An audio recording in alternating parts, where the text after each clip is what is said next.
poor single father unexpectedly falls in love with the billionaire owner of the company he works for. Will this secret affair destroy them both or change their lives forever? Follow the story to the end, like and comment with the city you're watching from so I know how far this story has progressed. The fluorescent lights in the break room buzzed like trapped flies. Ethan Carter stood at the coffee machine, watching it drip with the same resigned patience he'd brought to everything in his life for the past 3 years.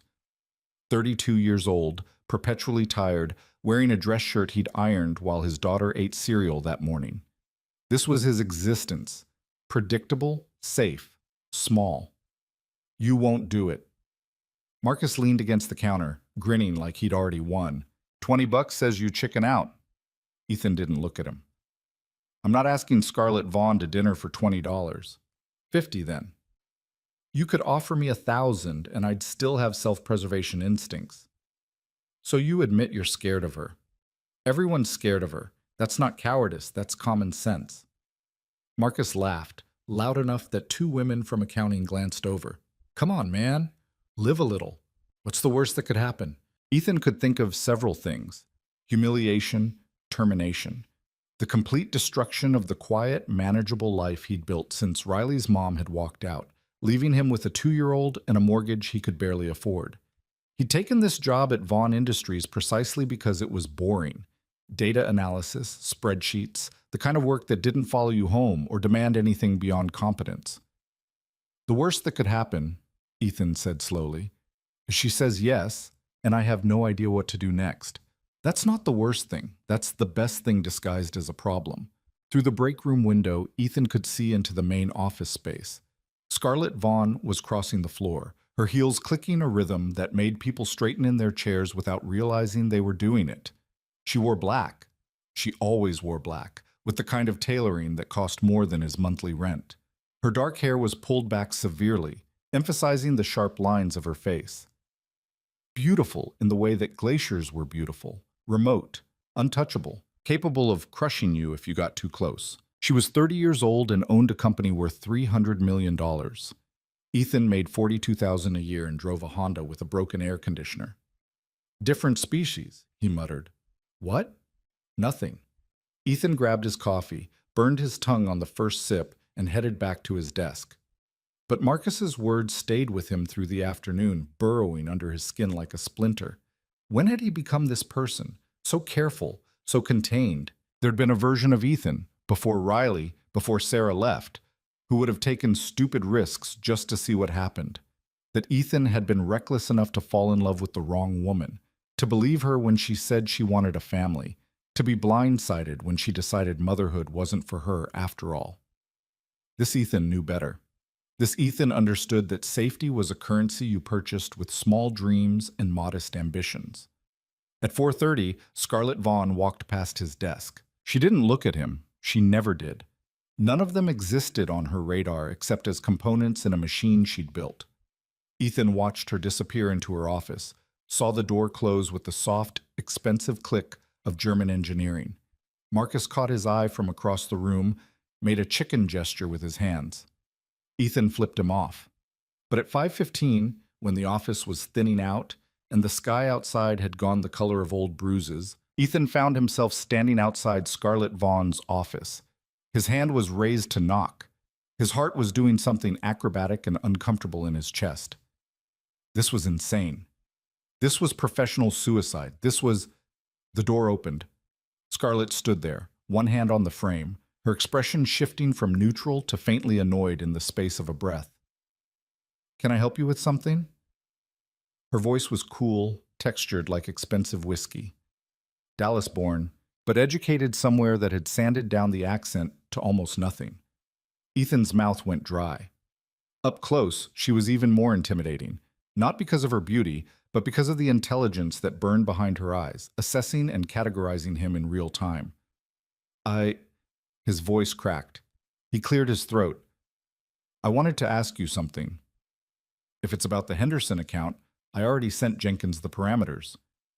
It's not about work. One eyebrow rose, a movement so slight it might have been imaginary. Then you should probably make an appointment with my assistant. Would you have dinner with me? The words came out in a rush, graceless and desperate. The silence that followed felt like falling. Scarlett's expression didn't change. She studied him the way someone might study an unexpected stain on an otherwise pristine surface, with clinical interest and mild distaste. "Excuse me? Dinner," Ethan repeated, because apparently his brain had decided that committing to the mistake was better than backing down. "If you're interested. If not, I completely understand and I'll go home now. Forget I asked." "You work in data analysis." "Yes." "Third floor, southeast corner." "That's right." "I don't know your name." That shouldn't have stung, but it did. "Ethan. Ethan Carter." She tilted her head, a gesture that reminded him of a predator deciding whether something was worth pursuing or ignoring. "And what made you think this was an appropriate question to ask your employer, Ethan Carter?" "Temporary insanity?" He tried a smile. It felt wrong on his face, like he was wearing someone else's expression. "Look, I'm sorry. This was stupid. Friday," she said. Ethan stopped mid-retreat. "What?" "Friday night, 7 o'clock. But there are conditions." His brain was having trouble processing the fact that she hadn't immediately fired him. "Conditions?" "No one can know. Not your friends, not my staff, no one. If you tell a single person about this, it's over before it starts. And if anyone asks, you'll say it never happened. Do you understand?" Yeah. Yes, I understand. Give me your phone." He handed it over like a trained dog, watched her type something with quick, precise movements, then give it back. Her number glowed on the screen, labeled simply as S. "I'll text you the address," she said. "Don't be late. And Ethan?" "Yes?" "If this goes badly, you're transferring to the Austin office, non-negotiable." Then she closed the door in his face. Ethan stood in the empty hallway, staring at his phone, wondering what the hell he'd just done. Riley was already asleep when he got home. His neighbor, Mrs. Chen, had picked her up from after-school care like she did 3 days a week. Ethan paid her under the table as much as he could afford, and she treated his daughter like her own grandchild. It was one of the few things in his life that worked. He found Mrs. Chen in the kitchen, wiping down counters that were already clean. "Long day?" she asked, not looking up. "You could say that." Riley ate her vegetables, most of them. "You're a miracle worker." Mrs. Chen smiled, the expression crinkling the corners of her eyes. She was 70-something, a widow with grown children scattered across the country, and she'd lived in the apartment next door since before Ethan had moved in. "That girl just needs consistency. She's a good kid." "She is," Ethan agreed quietly. After Mrs. Chen left, he checked on Riley. She was sprawled across her bed in a tangle of blankets, her dark hair spread across the pillow. 5 years old, small for her age, with Sarah's features and, he hoped, his temperament. She was the reason he got up every morning, the reason he'd taken a safe job he didn't love, the reason he couldn't afford to screw up. He sat on the edge of her bed, careful not to wake her, and wondered what the hell he'd been thinking, asking Scarlett Vaughn to dinner. The smart thing would be to cancel. Text her right now, apologize, claim a family emergency. She'd probably be relieved. And he could go back to his small, safe life, where the biggest risk was burning dinner or missing a deadline. But when he pulled out his phone, he didn't text her. Instead, he stared at that single letter, S, and felt something he hadn't felt in a long time. Possibility. The next 3 days passed in a fog of second-guessing and low-grade panic. Ethan jumped every time his phone buzzed, convinced it would be Scarlett canceling, or worse, HR calling him in for a conversation about appropriate workplace behavior. But Wednesday came and went, Thursday too, and on Friday morning, his phone finally lit up with a message. S. Lucia's, 7 p.m. Dress code is business casual. Don't make me regret this.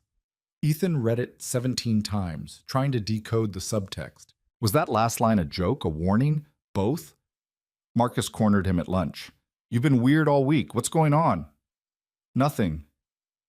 "You're a terrible liar. Is it Riley? Is she okay?" "Riley's fine. I'm fine. Everything's fine." Marcus squinted at him. "You look like you're about to throw up." "I might be coming down with something." Or you did something stupid. Marcus's eyes widened. Oh my God, you asked her, didn't you? You actually asked Scarlett Vaughn out. I have no idea what you're talking about. Dude, your face just answered the question. What did she say? Ethan grabbed his sandwich, stood up. I need to get back to work. She said yes. Marcus was grinning like he'd won the lottery. Holy shit, she actually said yes. Keep your voice down. When? Where? Are you taking her somewhere nice? You can't take her to Chili's, man. You'll embarrass yourself. There is no date, Ethan said firmly. You're imagining things. And if you tell anyone, about your imaginary scenario, I will personally sabotage your coffee order for the rest of your life. Marcus held up his hands in surrender, but he was still grinning. Fine. Have fun with your imaginary dinner. Ethan spent the rest of the afternoon in a state of controlled terror. At 5 o'clock, he left work early, something he never did. Drove home through rush hour traffic, his hands tight on the wheel. Mrs. Chen was already waiting when he pulled up. Hot date? She asked, taking in his distracted expression. Something like that. Good, you should get out more. You're too young to be this serious all the time. Riley launched herself at him the moment he walked in, wrapping her arms around his legs. Daddy, Mrs. Chen made cookies. Did she save any for me? Maybe one. He scooped her up, pressed a kiss to her forehead. She smelled like sugar and the strawberry shampoo they'd bought on sale last week. Be good tonight, okay? Listen to Mrs. Chen. Are you going somewhere? Just dinner with a friend. What friend? Someone from work. Riley considered this. Is it Marcus? Marcus is funny. It's not Marcus. Oh. She lost interest immediately, wiggling to be put down. Can we have pancakes for breakfast tomorrow? If you eat your vegetables tonight. Deal. She ran off to show Mrs. Chen a drawing she'd made, and Ethan stood in his small living room, surrounded by mismatched furniture and Riley's toys, and tried to remember how to breathe. An hour later, he was standing in front of his closet in a towel, staring at his limited options. Business casual. What the hell did that even mean? He settled on dark jeans, a button-down shirt that wasn't too wrinkled, a blazer he'd worn to exactly 2 weddings, looked at himself in the mirror and saw a man trying too hard to be someone he wasn't. This was a mistake. This was... His phone buzzed. If you're thinking about canceling, don't. I cleared my schedule. And I never clear my schedule. Ethan stared at the message, typed and deleted 3 different responses before settling on, Ethan, I'll be there. Good. Lucia's was the kind of restaurant that didn't have prices on the menu. Ethan knew this because he'd looked it up on his phone in the parking lot, panic scrolling through reviews that mentioned exceptional wine pairings and a culinary journey. He was going to have to put this on his credit card, the credit card that was supposed to be for emergencies only. Well, this qualified as an emergency. The interior was all low lighting and exposed brick, with tables spaced far enough apart that conversation stayed private. A hostess with perfect posture looked him up and down, her expression suggesting he'd failed some invisible test. Reservation? Her tone implied that people without reservations didn't exist. I'm meeting someone. Scarlett Vaughn? The hostess's entire demeanor shifted. Of course. Right this way. She led him through the restaurant to a corner booth, partially screened by a decorative partition. Scarlett was already there, studying the wine list with the concentration of someone defusing a bomb.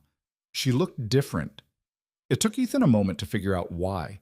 Her hair was down, falling in dark waves around her shoulders. She'd traded the severe black suit for a deep blue dress, simpler than what she wore to the office, but still clearly expensive. Without the armor of her usual look, she seemed almost... No, not approachable. Never that. But maybe fractionally less intimidating. You're early, she said, not looking up. So are you. I'm always early. It's a power move. She closed the menu, finally meeting his eyes. You clean up better than I expected. Should I be offended by that? Probably. Something flickered across her face. Amusement, maybe. Sit down. You're making the staff nervous. Ethan sat. The booth was intimate in a way that made his pulse spike. Their knees were almost touching under the table.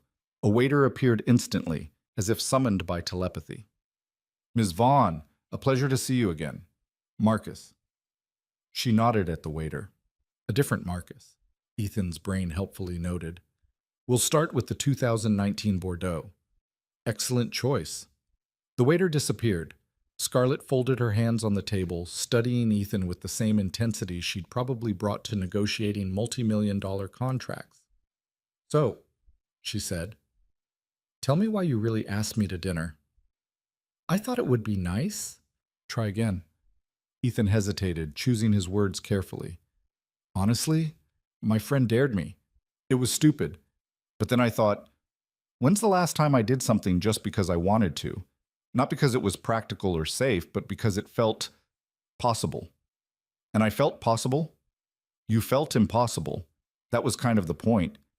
She smiled then, a real smile, small and sharp and startling. Most people don't admit that. They pretend they were being brave or romantic or some other fiction they've convinced themselves of. I'm not most people.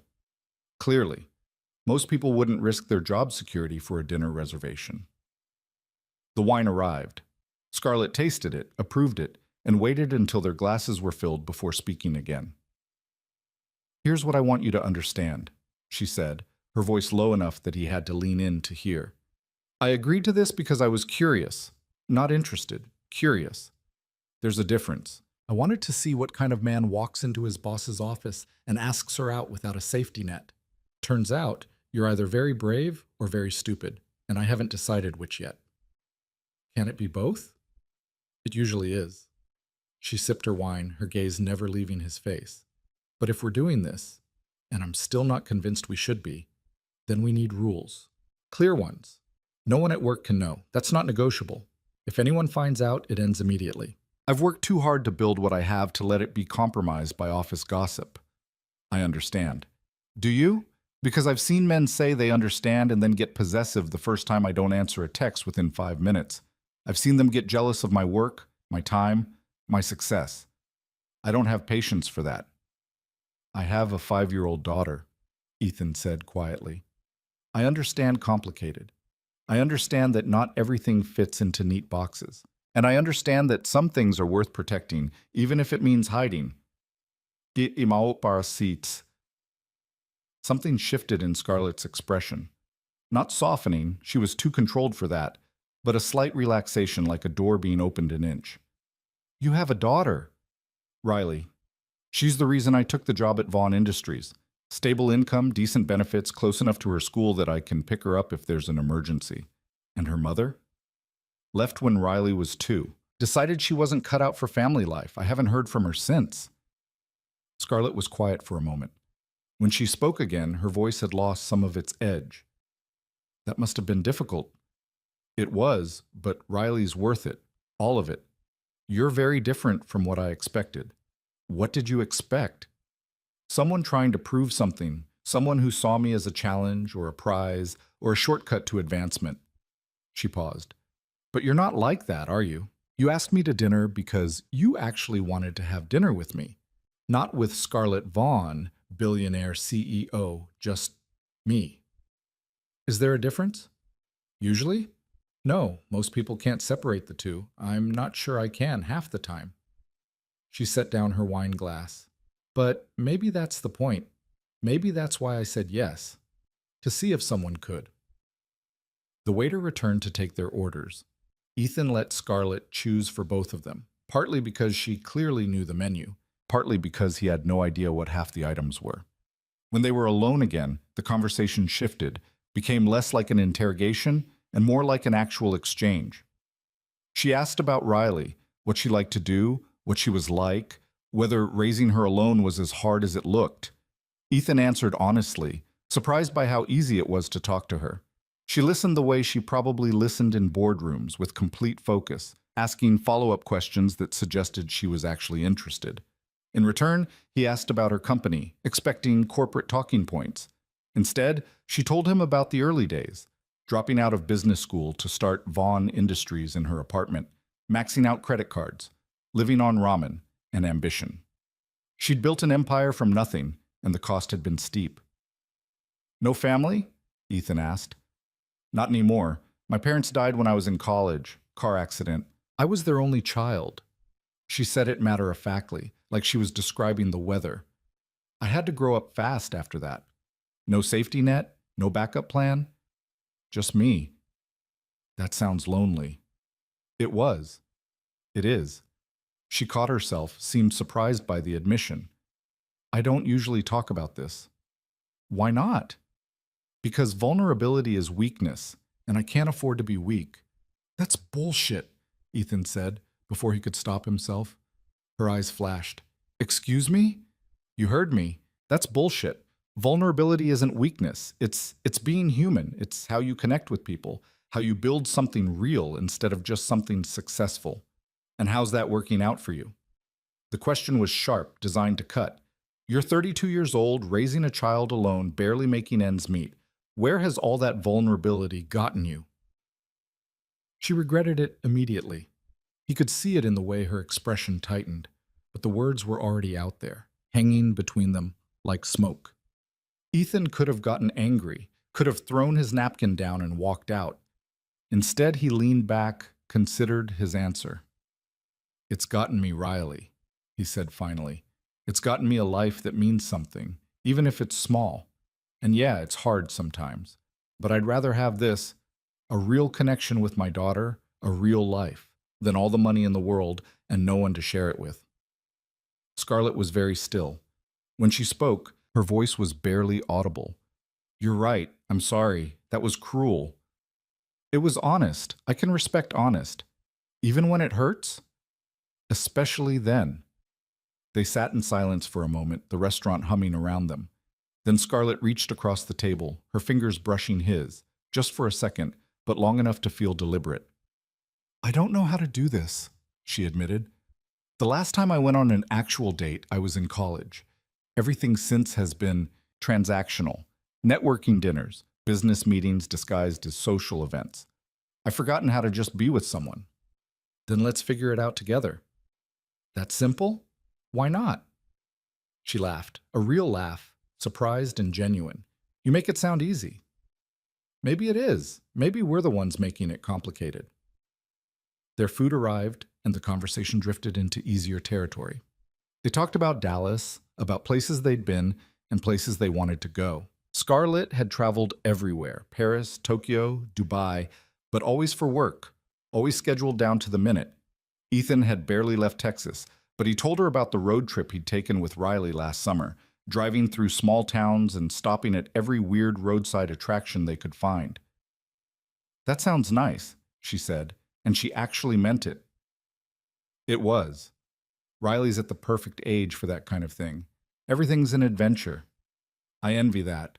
The ability to find wonder in small things. You could do it too. Could I? She smiled, but there was sadness in it. I'm not sure I remember how. By the time dessert arrived, something involving chocolate and gold leaf that probably cost more than Ethan's weekly grocery budget, the tension had melted away. They were just two people, talking. It felt strange and normal all at once. Scarlett insisted on paying. Ethan tried to argue, but she shut him down with a look. I make more in an hour than you do in a month, she said bluntly. This isn't charity, it's logistics. Still feels weird. Get over it. Outside, the Dallas heat had faded into a warm evening. The valet brought Scarlett's car, a sleek black Mercedes that probably cost more than Ethan's annual salary. She stood beside it, keys in hand, not quite ready to leave. Thank you, she said, for tonight, for being unexpected. Same to you. I mean it. I can't remember the last time I enjoyed a dinner this much. Ethan took a breath, decided to risk it. Then let's do it again. Ethan, I know, secret, careful, all of that, but within those rules. Can we try this, whatever this is? Scarlett studied him for a long moment. Then she nodded, once, decisive. Text me. We'll figure something out. She got in her car and he watched her drive away, taillights disappearing into the Dallas night. When Ethan got home, Mrs. Chen was asleep on his couch, the TV playing quietly. He paid her, added an extra 20 he couldn't really afford, and thanked her softly. After she left, he checked on Riley, still asleep, still perfect, and then sat in his dark living room trying to process what had just happened. His phone buzzed. S. Made it home. That wasn't terrible. Ethan. High praise. S. Don't push your luck. Ethan. Wouldn't dream of it. S. Liar. He smiled at his phone like an idiot, typing and deleting messages until he settled on something simple. Ethan. Good night, Scarlett.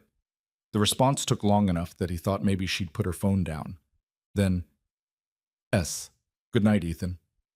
He fell asleep on the couch, his phone still in his hand, and dreamed of dark hair and sharp smiles and the feeling of standing on the edge of something vast and terrifying and wonderful. The following Monday, Ethan walked into the office expecting everything to feel different, but the fluorescent lights buzzed the same way. The elevator made the same grinding noise, and Marcus was already at his desk with his third coffee of the morning. Nothing had changed except Ethan himself, and he wasn't sure anyone else could tell. Scarlett arrived at 9:15, striding through the office with her usual untouchable energy. She didn't look at him, didn't acknowledge him, passed his desk without so much as a glance, and Ethan felt the deliberate weight of that non-acknowledgement settle in his chest. This was the rule, the condition. No one could know. It shouldn't have bothered him. He'd agreed to it, but watching her disappear into her office, watching the door close with that expensive click, he felt the gap between their worlds stretch wider. Earth to Carter. Marcus snapped his fingers in front of his face. You alive in there? Yeah, sorry, late night. Riley keep you up? Something like that. His phone buzzed in his pocket. He pulled it out casually, expecting a reminder about picking up milk or a message from Mrs. Chen. Instead, S. Stop staring. People will notice. Ethan's head snapped up. Through the glass walls of her office, he could just barely make out Scarlett's silhouette. She was facing her computer, but he knew, somehow, that she was watching. Ethan. I wasn't staring. S. You were. It's endearing and dangerous in equal measure. Ethan. Noted. I'll work on my poker face. Please do, or I'll have to fire you just to avoid suspicion. Ethan. That seems extreme. C. Welcome to my world. He pocketed his phone, forced himself to focus on the spreadsheet in front of him. Numbers blurred together.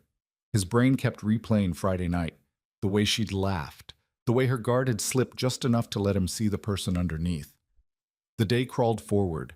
Ethan sat through a meeting about quarterly projections, nodded in the right places, contributed nothing of substance. Jenkins from accounting droned on about revenue streams while Ethan's phone sat heavy in his pocket, a secret he couldn't share. At lunch, Marcus cornered him again in the break room. Okay, what's going on with you? Nothing's going on. You've checked your phone like 50 times today. You never check your phone. Maybe I'm expecting an important email. From who? Riley's kindergarten teacher? Marcus leaned against the counter, studying him. This is about her, isn't it? Scarlett Vaughn. You actually went through with it. Ethan concentrated on his sandwich. I don't know what you're talking about. Bullshit. You're acting weird. You keep looking at her office, and you have this expression, like you know something no one else knows. You're imagining things. Am I? Because if you did ask her out, and she did say yes, you'd have to hide it. You couldn't tell anyone. You'd have to act normal while secretly losing your mind. Marcus paused. Kind of like how you're acting right now. Ethan set down his sandwich, looked his friend in the eye. Even if, hypothetically, something like that happened, would you want to know? Would you want to carry that around knowing you couldn't say anything? Marcus's grin faded. That's serious? That complicated. Damn. Marcus was quiet for a moment. For what it's worth. You seem different. Lighter, maybe. Like something shifted. So whatever's going on, hypothetically, I hope it's worth it. Me too. That evening, after he'd picked up Riley and suffered through her detailed explanation of the injustice of having to share crayons at school, after he'd made dinner and supervised homework and read 3 picture books, Ethan's phone buzzed. CEO, are you free Thursday night? Ethan, I can be. Why? S. There's a gallery opening, contemporary art, mostly terrible, but it's across town. No one from work will be there, and I'm required to make an appearance. Ethan. Required? S. The artist is my cousin's ex-boyfriend. It's a long story involving guilt and family obligations. Will you come with me? Ethan. To look at terrible art? S. To keep me sane while I look at terrible art. There's a difference. Ethan. What's the dress code? S. Creative black tie. Which means wear whatever, as long as it's expensive. Ethan. I don't own anything expensive. Then wear what you wore to dinner and pretend you're making an ironic statement about capitalism. Ethan. Will that work? S. Probably not, but I'll enjoy watching you try. He smiled at his phone, aware that Riley was watching him with the uncanny perception that 5-year-olds sometimes had. Who's that? She asked, pointing at his screen with a marker-stained finger. Just someone from work. They make you smile funny. I don't smile funny. You do. You look like you did when we got ice cream that one time and they gave you extra sprinkles. Ethan laughed despite himself. Go brush your teeth, troublemaker. Can Mrs. Chen come over Thursday? Probably. Why? Because you're going out again with your work friend who makes you smile funny.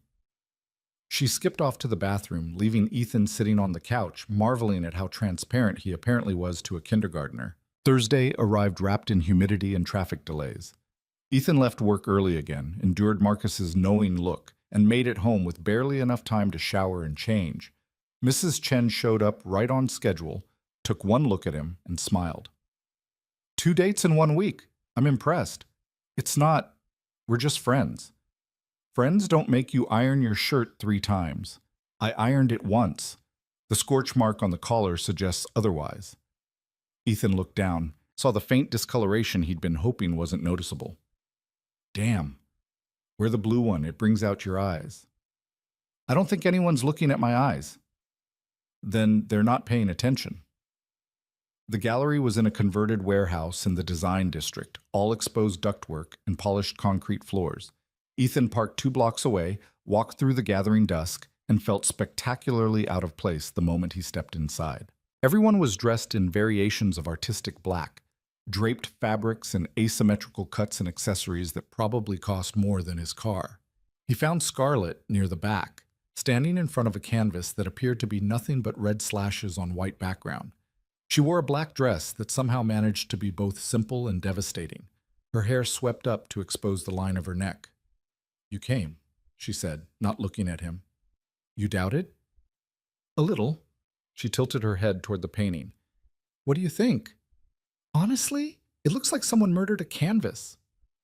The artist calls it Rage Against the Dying of Capitalism. Does he know capitalism is doing fine? She laughed, quiet and genuine. Don't let him hear you say that. He's very committed to his anti-establishment credentials, despite the fact that each piece costs $15,000. $15,000. Ethan couldn't finish the sentence. I know, it's absurd, but people will buy them because they're told they should. That's how this works. You pay for the story, not the art. They moved through the gallery together, maintaining careful distance. To anyone watching, they were strangers who happened to be viewing the same terrible art, but their conversation flowed in quiet currents, observations and jokes shared in low voices that no one else could hear. That one looks like a toddler got into the paint, Ethan murmured, nodding at a canvas covered in handprints. That's actually called The Touch of Industry. It's a commentary on labor exploitation. Are you serious? Unfortunately. A waiter passed with champagne. Scarlett took 2 glasses, handed one to Ethan. Their fingers brushed, a contact so brief it might have been accidental.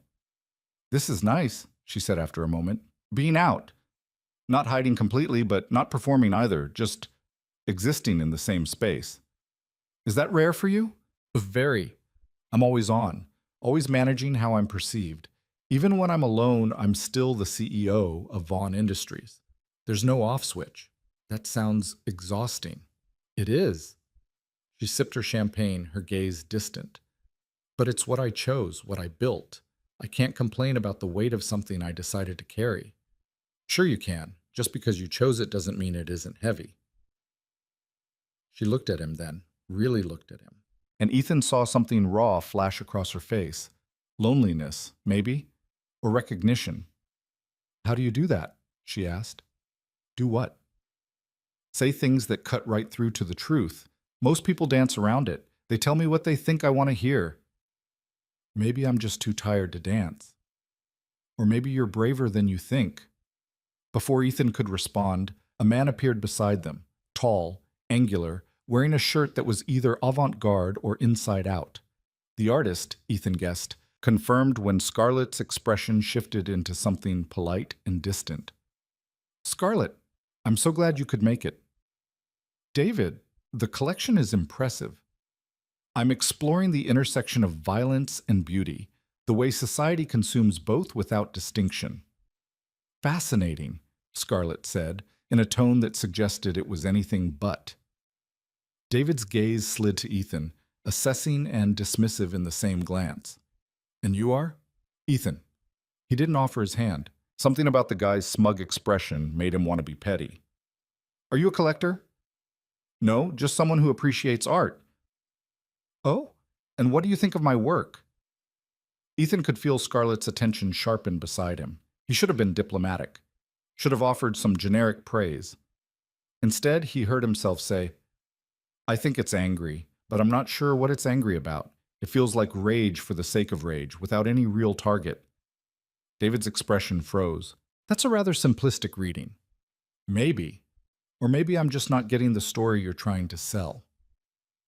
The tension stretched between them. Then Scarlett stepped in smoothly, her voice cutting through with practiced ease. David, you'll have to forgive my friend. He's a data analyst. He sees patterns where the rest of us see chaos. She touched David's arm, a gesture of dismissal disguised as affection. We should let you get back to your other guests. I know how demanding these events can be. David left, his expression sour. The moment he was out of earshot, Scarlett turned to Ethan. That was either incredibly stupid or incredibly satisfying. Can it be both? With you, it usually is. She was trying not to smile.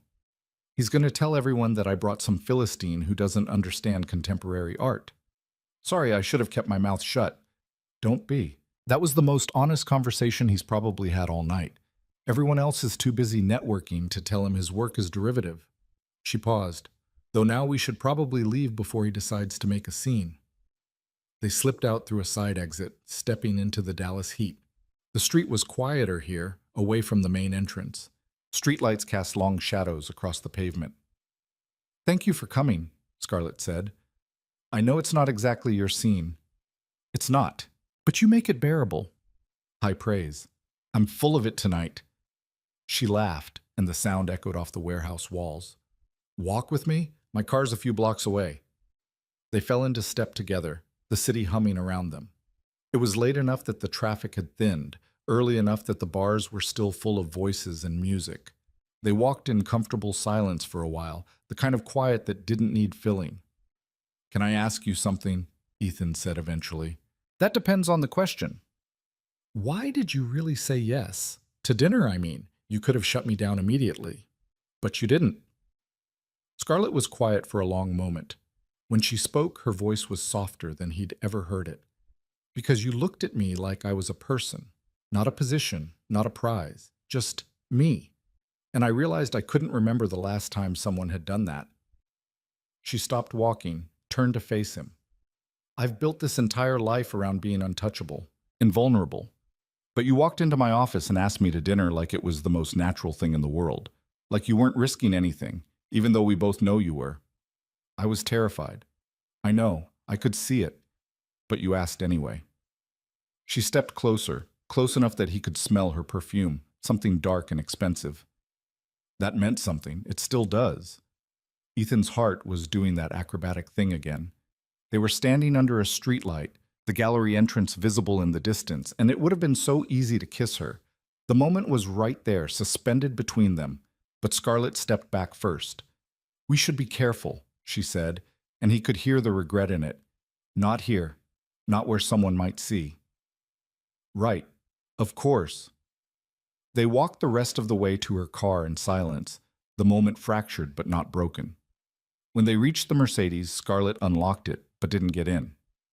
Text me when you get home, she said. I will. And Ethan? Yeah? Next time let's skip the terrible art. He watched her drive away, then walked back to his own car, his head full of things he couldn't say and didn't know how to name. The next 2 weeks fell into a pattern. At work, they were strangers. Scarlett remained untouchable, brilliant, terrifying. Ethan kept his head down, did his job, and tried not to stare at her office. But his phone became a lifeline, a secret channel where they could be honest. Meeting with investors ran over. I want to throw something. Ethan, throw what? Jenkins. He's breathing too loud. Ethan, that does sound annoying. Thank you for validating my completely rational irritation. Ethan, any time. They met when they could, always carefully, always in places where no one from Vaughn Industries would be. A quiet coffee shop in Oak Cliff where Scarlett wore sunglasses and no one recognized her. A late movie at an art house theater where they sat in the back row and didn't touch. A bookstore in Deep Ellum where they wandered separate aisles and texted each other recommendations. It was slow and frustrating and strangely perfect. Ethan learned things about her in fragments, that she was left-handed, that she'd wanted to be a pianist before her parents died, that she slept 4 hours a night and considered that generous. Scarlett learned that he'd once dreamed of being a writer, that Riley's favorite food was macaroni with hot dogs cut up in it, that he'd been scared out of his mind the day his daughter was born. You never talk about her mother, Scarlett said one evening. They were sitting in his car in the parking lot of a grocery store, ostensibly because she needed to pick up something, but really because they'd both needed to see each other, and this was the best they could do. Not much to talk about. I find that hard to believe. Ethan stared through the windshield at the fluorescent store entrance. Sarah is a free spirit. She hated being tied down. When she got pregnant, she promised she'd try. She really did try. But after Riley was born, something just broke. She couldn't handle it. The crying, the responsibility, the way your entire life stops being about you. Did you see it coming? No. I thought we were building something, a family, but I was wrong. She left a note on the kitchen table and was gone before I woke up. Wo ipos tatawo. He laughed, bitter and brief. The note said she was sorry, that she hoped I'd understand someday. I crumpled it up and threw it away. Haven't heard from her since. Do you hate her? Sometimes, but mostly I just feel empty when I think about her. Like that whole part of my life happened to someone else. Scarlett reached across the console, took his hand. It was the first time they'd touched in days, and the contact felt electric. Riley's lucky to have you, she said quietly. I'm lucky to have her. That's not the same thing. No, but it's true anyway. They sat like that for a while, hands linked, watching people push shopping carts through the parking lot. Ordinary people doing ordinary things, unaware that two lives were intersecting in a parked Honda, hidden in plain sight. I don't know how to do this, Scarlett admitted. This thing we're doing. I keep waiting for it to feel wrong, or complicated, or like a mistake. But it doesn't. It just feels real? Yes, real. She looked at him, and her expression was unguarded in a way that made his chest ache. That scares me more than anything else. Why? Because real things can hurt you. Real things have consequences. They also have rewards. Do they? Or is that just something we tell ourselves to justify the risk? Ethan didn't have an answer for that, so instead, he lifted her hand, pressed a kiss to her knuckles, and let the gesture speak for him. At work, the careful dance continued. Ethan sat through meetings where Scarlett's voice cut through competing opinions with surgical precision. He watched her dismantle bad ideas and build better ones, watched the way people deferred to her without realizing they were doing it. She was brilliant and ruthless and completely in control. And then his phone would buzz with a message that said, I'm so tired of being in control. I want to be reckless. Or, what would happen if I just walked out right now, got in my car and drove until I ran out of road? Or, late one night, are you awake? Ethan, now I am. What's wrong? See, Nothing. Everything. I don't know. I just wanted to talk to someone who sees me as more than a function. Ethan. You're more than a function. S. Am I? Sometimes I'm not sure. I've been the CEO for so long I've forgotten how to be anything else. Ethan. You're a person who likes terrible art galleries and good wine, who gets frustrated when people breathe too loud, who's scared of being real because real things can hurt. How do you do that? Ethan. Do what? S. Make me feel seen. Ethan. I just pay attention. S.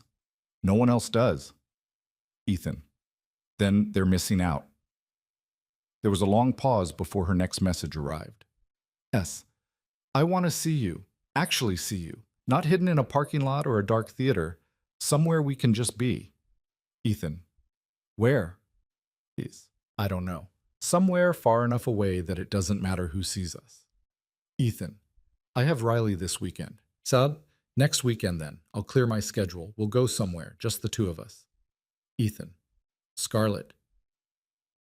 I know it's risky. I know it breaks our rules, but I don't care. I need this. I need you.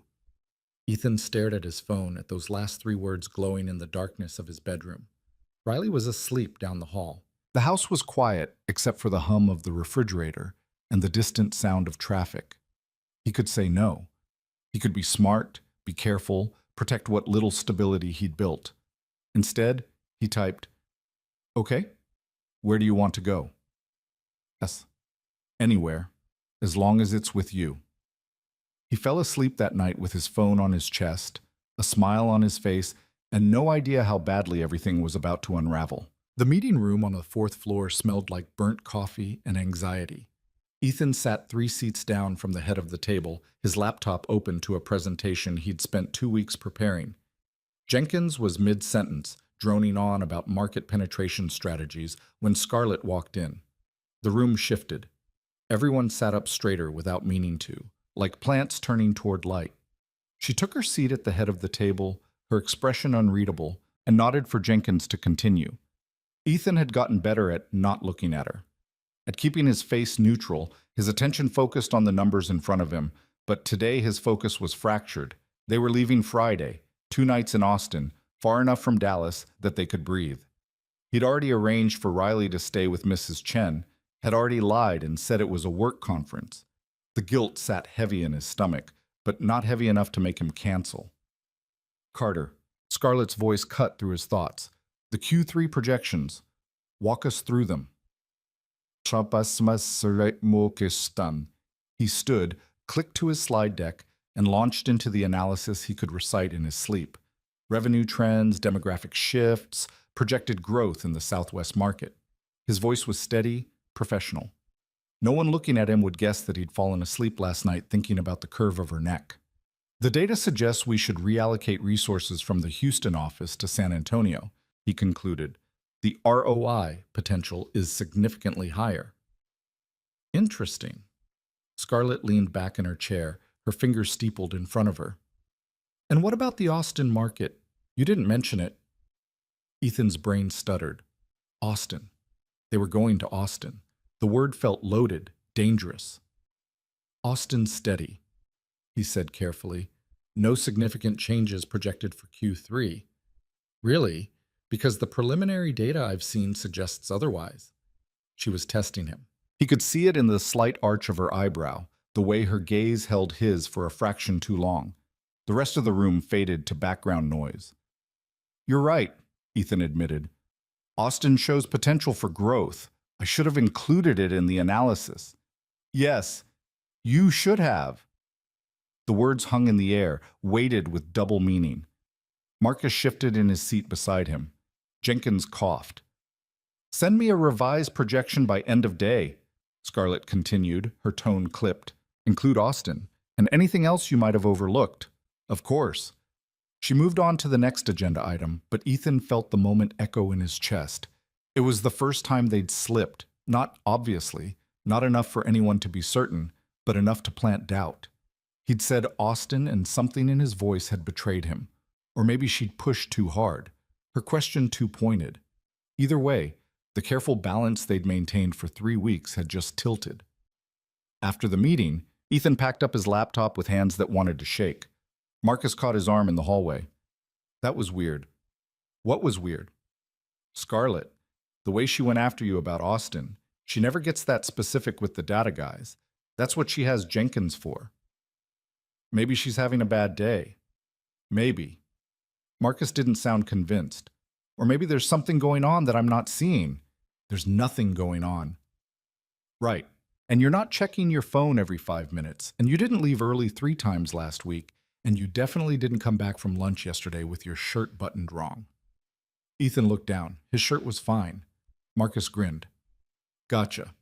But seriously, man, whatever this is, be careful. Scarlett Vaughn doesn't strike me as someone who forgives mistakes. I know what I'm doing. Do you? Because from where I'm standing, you look like someone who's in way over his head and doesn't want to admit it. Ethan didn't have an answer for that, because Marcus was right. He was in over his head, drowning in something that felt too big and too real and too impossible to sustain. His phone buzzed in his pocket. S. My office. Now.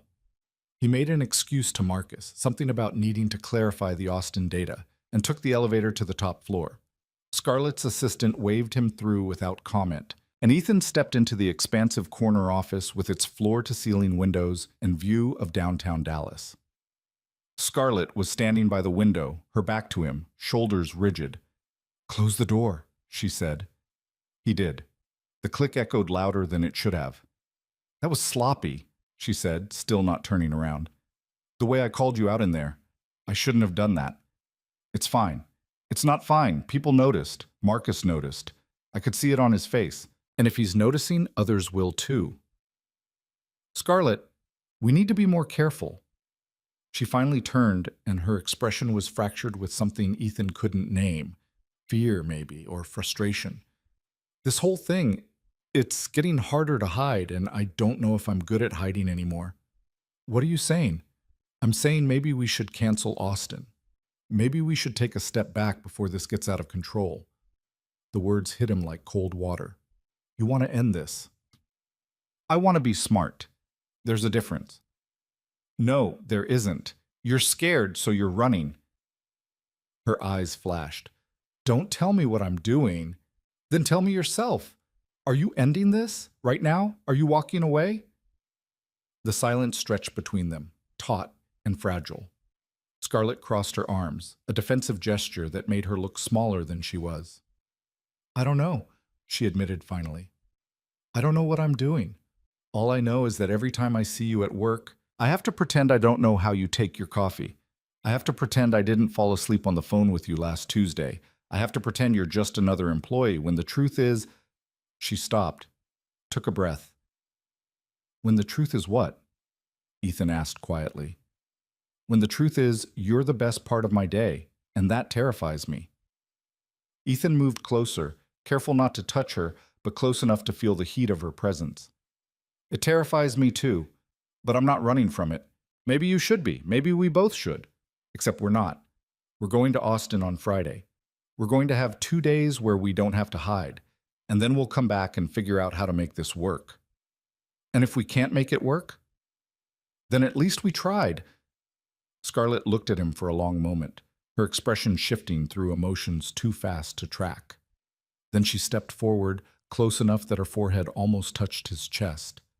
"I'm not good at this," she whispered.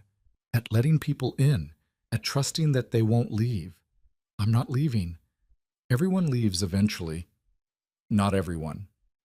Ethan lifted his hand, hesitated, then gently tucked a strand of hair behind her ear. The touch was brief, barely there, but it felt monumental. "I'm still here, aren't I?" She pulled back, straightened her shoulders, and the CEO mask slid back into place. "You should go, before someone notices you've been in here too long." "Scarlett, I'll text you the hotel details tonight. Don't cancel your plans with Mrs. Chen." "I won't." "And Ethan?" She moved back to her desk, her movements controlled and precise. "Be more careful in meetings. No more slips. Same to you." A ghost of a smile. "Agreed." He left her office feeling unsteady, like the ground had shifted beneath his feet and he wasn't sure which direction was safe anymore. The rest of the week crawled.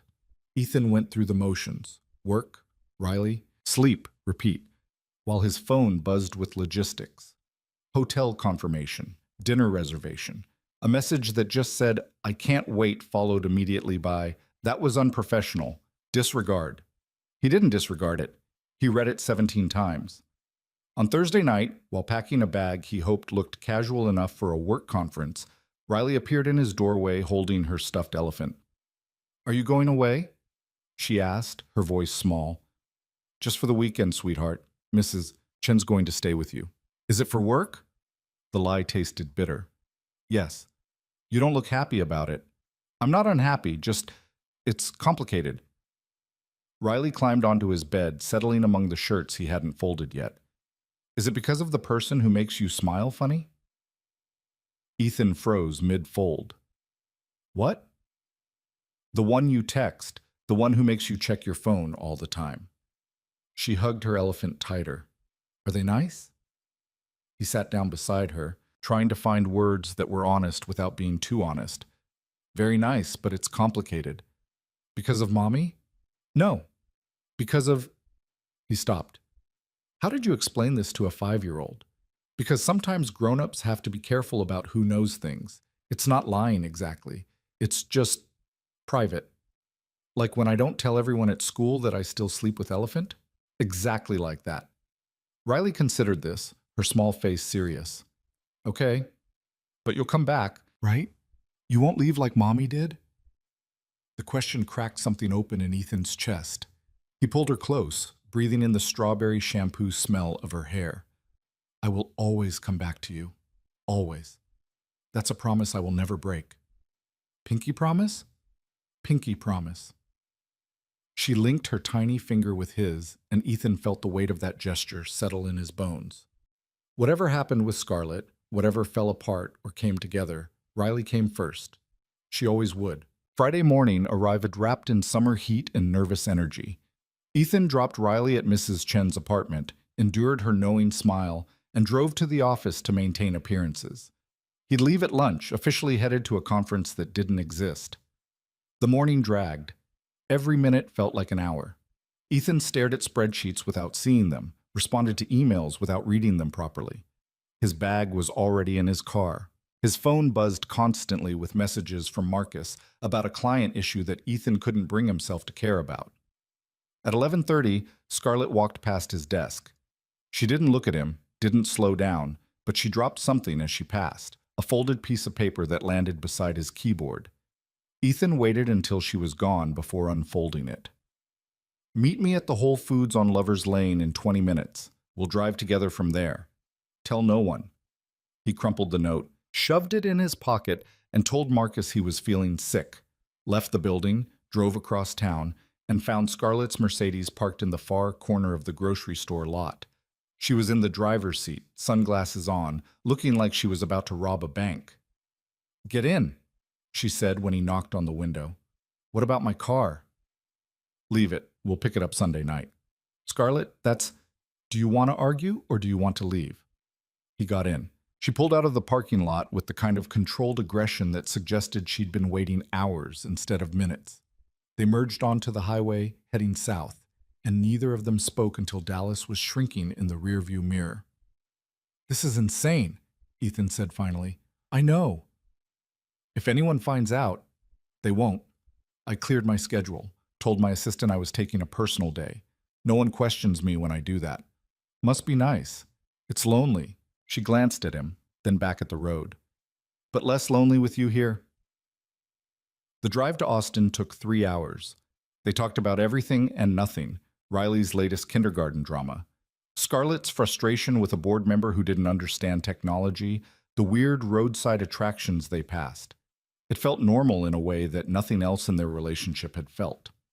Like they were just two people on a road trip, not a billionaire and her employee sneaking away for a secret weekend. The hotel was boutique and expensive, tucked into a quiet neighborhood south of downtown. Scarlett had booked a suite under a name that wasn't hers, paid in cash, and insisted on carrying her own bag. The room was all clean lines and natural light, a king bed dominating the space. Ethan set his bag down and immediately felt out of place. This wasn't his world. The thread count on those sheets probably cost more than his monthly car payment. Stop thinking so loud, Scarlett said from behind him. I can hear you catastrophizing from here. I'm not. You are. You're thinking about how much this costs, how you don't belong here, how this is all going to fall apart spectacularly. She moved past him, kicked off her shoes, and collapsed onto the bed with a sigh. And maybe you're right. But can we have one weekend where we don't think about that? Where we just exist?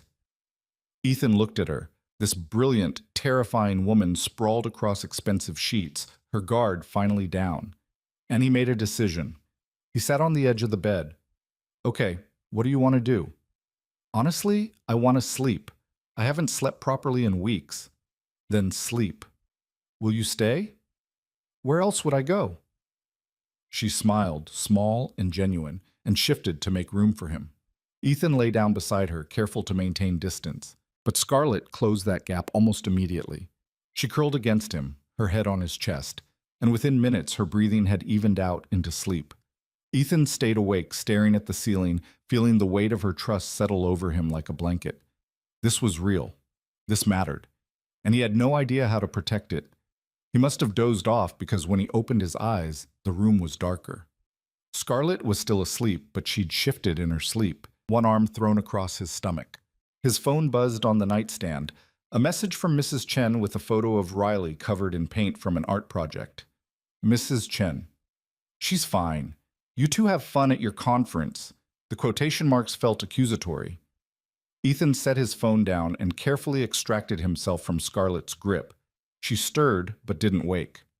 He stood by the window, looking out at the Austin skyline, and felt the full weight of what he was doing. He was lying to his daughter, lying to his friend, lying to everyone at work. And for what? For stolen moments with a woman who might decide tomorrow that this was too risky, too complicated, too real? You're thinking too loud again. Scarlett's voice was rough with sleep. Come back to bed. I should check on Riley. You just checked on Riley. Mrs. Chen sent you a photo. She sat up, pushing hair out of her face. Talk to me. What's going on in your head? All of this, the lying, the sneaking around. I keep wondering when it stops being exciting and starts being exhausting. And? I don't know yet. Ask me tomorrow. Scarlett patted the bed beside her. Come here. He did. She took his hand, laced their fingers together. I'm scared too, she admitted. Every day I wake up and think this is the day it all falls apart. The day someone figures it out, or you realize I'm not worth the risk, or I sabotage it because that's what I do when things get real. You won't sabotage it. How do you know? Because you're here. Because you cleared your schedule and drove 3 hours to be with someone who can't offer you anything except honesty. That's not sabotage. That's bravery. She laughed, but it sounded sad. I don't feel brave. I feel terrified. Good. That means it matters. They ordered room service for dinner, pasta and wine that Scarlett insisted on paying for. Ate sitting on the bed, trading bites and stories, letting the conversation wander wherever it wanted. Scarlett talked about her parents, about the scholarship that had gotten her into business school, about the first investor who'd believed in her vision. Ethan told her about the novel he'd tried to write in college, about the moment he'd held Riley for the first time, about how some days he still felt like he was pretending to be an adult. We're all pretending, Scarlett said, refilling their wine glasses. The secret is that no one actually knows what they're doing. We're just making it up as we go along and hoping no one notices. That's a depressing thought. Or liberating, depends on how you look at it. Later they walked through downtown Austin, blending into the crowd of tourists and locals. No one looked at them twice. No one cared. They were just another couple wandering through the warm night, and the anonymity felt like freedom. They stopped at a bar with live music, sat in the back where the lights were dim and the sound swallowed conversation. Scarlett leaned against him, her hand resting on his knee, and Ethan realized this was what he'd been missing in his careful, controlled life. This feeling of being alive, of taking risks, of letting something matter enough to be scary. Thank you, Scarlett said during a break between songs. For what? For this. For seeing me. For not running when things got complicated. They're going to get more complicated. I know. But maybe that's okay. Maybe complicated is better than empty. They stayed until the bar closed, then walked back to the hotel through streets that smelled like barbecue and summer nights. In the elevator, Scarlett kissed him for the first time, soft and tentative, like she was asking a question. Ethan answered by pulling her closer, and the elevator dinged open on their floor before either of them wanted to let go. Inside the room, things shifted, became urgent and tender and wordless. They undressed each other slowly, learning the geography of skin and breath and trust. And when they finally came together, it felt like crossing a threshold they couldn't uncross. Afterward, lying in the tangled sheets with Scarlett's head on his chest, Ethan felt the magnitude of what had just changed between them. "We can't go back from this," he said quietly. "I know. Are you okay with that?" She tilted her head to look at him. "Are you?" Terrified. But yes, same. They fell asleep like that, wrapped around each other, and Ethan dreamed of nothing at all. Saturday morning came too early. Sunlight streamed through the windows, and Scarlett was already awake, sitting by the window with coffee she'd ordered from room service. "Morning," Ethan mumbled, his voice rough. "Morning. There's coffee for you, too." He joined her by the window. They sat in comfortable silence, watching Austin wake up below them. "What do you want to do today?" Scarlett asked. "Honestly, I just want to be with you. Everything else is negotiable." They spent the day doing nothing remarkable. Wandered through a farmer's market, bought things they didn't need, had lunch at a food truck, sitting on a curb like college kids, visited a bookstore where Scarlett bought 3 novels she'd never have time to read, and Ethan found a children's book for Riley that he'd have to hide until he figured out how to explain where it came from. It was normal and perfect and fleeting, and Ethan tried to memorize every moment, knowing that by Monday they'd be back to stolen glances and coded messages. That night over dinner at a restaurant, Scarlett swore wasn't on any Dallas social scene's radar. She asked the question he'd been dreading. "What happens when we go back?" "We keep being careful." "For how long? Weeks? Months? Forever?" Ethan set down his fork. "I don't know. What do you want to happen?" "I want to not have to hide. I want to be able to acknowledge that you exist in my life as more than an employee. But I also want to protect what I've built, and I don't know how to do both. So we keep hiding until we figure it out. And if we never figure it out," the question hung between them, unanswerable. Because the truth was, there might not be a solution. Their worlds were too different, the stakes too high, the risks too real. "Then we deal with that when it happens," Ethan said finally. "But right now, we have tonight. Can that be enough?" Scarlett reached across the table, took his hand. "It has to be." They went back to the hotel, made love with the desperation of people who knew their time was running out, and fell asleep holding on to each other like anchors in a storm. Sunday morning, they drove back to Dallas in silence. The easy conversation from the drive down had evaporated, replaced by the weight of reality closing back in. They were an hour outside the city when Scarlett's phone rang. She answered on speaker. "Yes?" "Ms. Vaughn, I'm so sorry to bother you on your day off." Her assistant's voice was apologetic but urgent. "But there's a situation with the Henderson account. The client is threatening to pull out." "What happened?" "Jenkins tried to renegotiate terms without your approval. They're furious." Scarlett's jaw tightened. "Set up a call for tomorrow morning, first thing, and tell Jenkins he and I need to have a conversation." "Of course. Again, I'm sorry to interrupt your weekend." "It's fine. Thank you for letting me know." She hung up, and Ethan could see the transformation happening in real time. The relaxed woman from the weekend was disappearing, replaced by the CEO who couldn't afford mistakes. "You okay?" he asked. "I will be. Once I fire Jenkins." "You're firing him?" "He went over my head, made decisions that weren't his to make. I can't let that slide." "Scarlett, don't!" Her voice was sharp. "Don't tell me to be merciful. This is business." He knew the rules. They didn't speak for the rest of the drive. When they reached the Whole Foods where Ethan's car was still parked, Scarlett pulled into the spot beside it. "Thank you," she said, not looking at him. "For this weekend, for everything." It doesn't have to end here.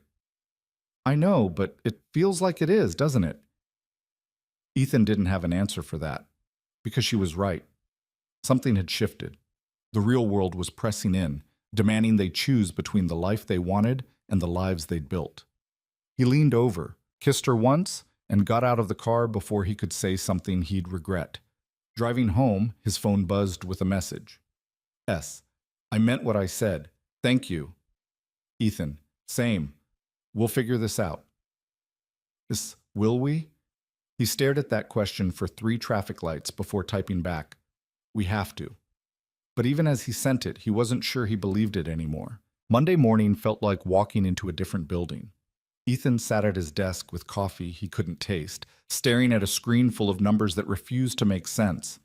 His body was still in Austin, still wrapped in hotel sheets, still feeling the weight of Scarlett's head on his chest.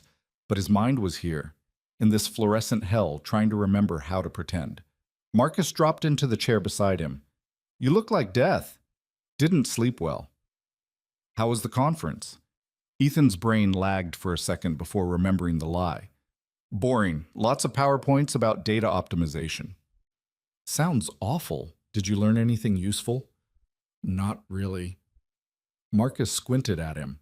You're acting weird again, weirder than usual. I'm tired, that's all. Right. Marcus didn't look convinced, but he let it drop. Well, heads up. Scarlett's on the warpath.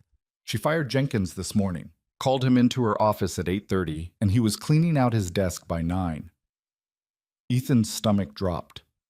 She fired him?